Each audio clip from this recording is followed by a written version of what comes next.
Calgary aura finalement son nouvel amphithéâtre. Bienvenue à Focus.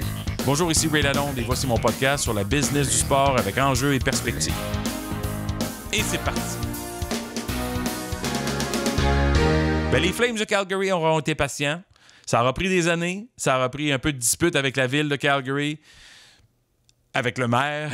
C'était compliqué, un référendum. Entre-temps, il y a eu une possibilité d'accueillir les Jeux olympiques de 2026 qui a été refusée par les concitoyens de Calgary. Mais Ken King a fait le travail. Il a réussi à s'entendre avec le maire de Calgary. Et ils auront l'amphithéâtre, si souhaité, au coût de 550 millions de dollars. La ville et les Flames vont partager la facture. Ça, c'est ce qu'on appelle un partenariat public-privé. Et dans ce cas-ci, c'est 50-50. Alors, 275 millions que les Flames vont financer et 275 millions que la ville va financer. Qu'est-ce que les Flames vont obtenir? Tous les revenus associés à l'édifice, à l'immeuble, pour les 35 prochaines années. Ça assure aussi la pérennité des Flames à Calgary. Il n'y a aucun risque de déménagement. Puis il fallait qu'ils tiennent tête un peu aux Oilers d'Edmonton qui ont construit un nouvel amphithéâtre, je pense qu'il y a 2 ans. Alors, tu sais, en termes de recrutement, en termes de marketing, en termes de commercialisation, en termes de revenus potentiels, là, les Flames vont se rattraper tout de suite parce que là, un nouvel amphithéâtre offre toutes les capacités possibles de commercialisation. Je vais revenir à ça. Mais la ville va payer 275 millions, justement. Et là, eux, ce qu'ils vont avoir en retour, c'est 2 % sur chacun des billets vendus, que ce soit concert, spectacle ou match de hockey, pour 35 ans. Puis ils estiment que ça vaut 155 millions. Fait que finalement, la ville va avoir payé 120 millions. Et les Flames, eux, ce qu'ils ont, ils ont la possibilité de générer plus de revenus que dans le passé. Puis, de toute façon, ils avaient besoin d'un amphithéâtre. Le Saddle Dome, le Scotiabank Saddle Dome, date de 1988 pour les Jeux olympiques de Calgary. Il avait été construit 1 an ou 2 avant.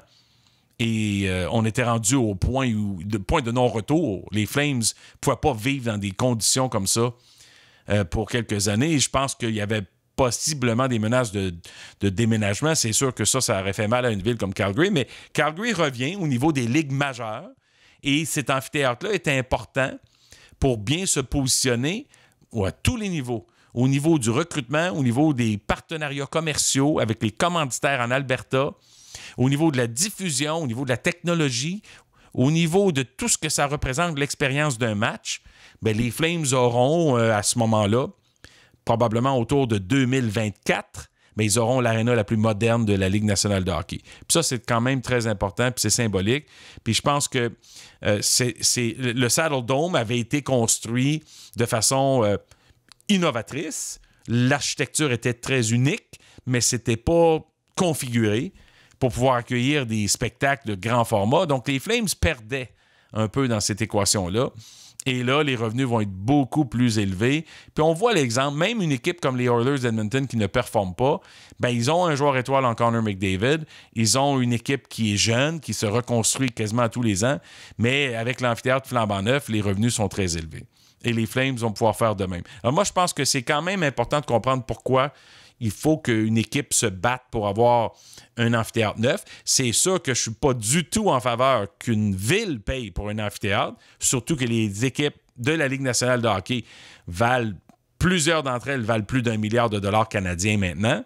Et donc, les revenus sont à la hausse, les valorisations sont à la hausse, les ententes médias à travers le monde et l'expansion mondiale de la commercialisation est à la hausse. Donc, il y a de l'argent à faire. Donc, c'est pas normal que ce soit des villes qui absorbe la facture, mais une entente comme celle-ci, 50-50, c'est ce que j'appelle un bon deal pour la ville de Calgary, pour la province de l'Alberta, et ce qui laisse envisager peut-être les sénateurs d'Ottawa comme étant la prochaine équipe canadienne à se doter d'un nouvel amphithéâtre. Puis l'autre point, c'est important aussi pour la Ligue nationale de hockey de toujours aussi avoir des équipes qui sont dans des immeubles, des amphithéâtres modernes. Elle doit rester compétitive avec la NBA, avec la NFL, avec Major League Baseball.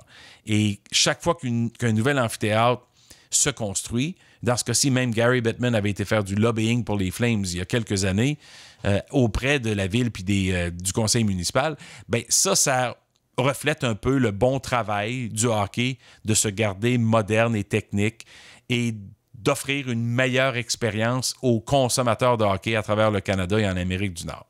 Alors, on va voir ce que ça va donner d'ici quelques années. On estime que ça va être prêt en 2024. Il faut féliciter Ken King, le PDG des Flames, qui a travaillé très fort sur le dossier. C'est un gars que je connais très bien. Puis c'est le leader des Flames depuis, ça doit être presque 20 ans déjà. Puis il y a une raison, c'est que le gars, c'est un visionnaire. C'est un gars déterminé, acharné.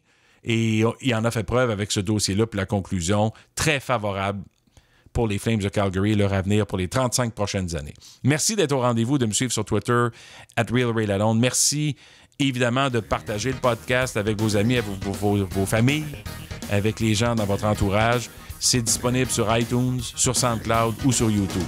Encore une fois, merci de votre attention. Ici Ray Lalonde. À très bientôt.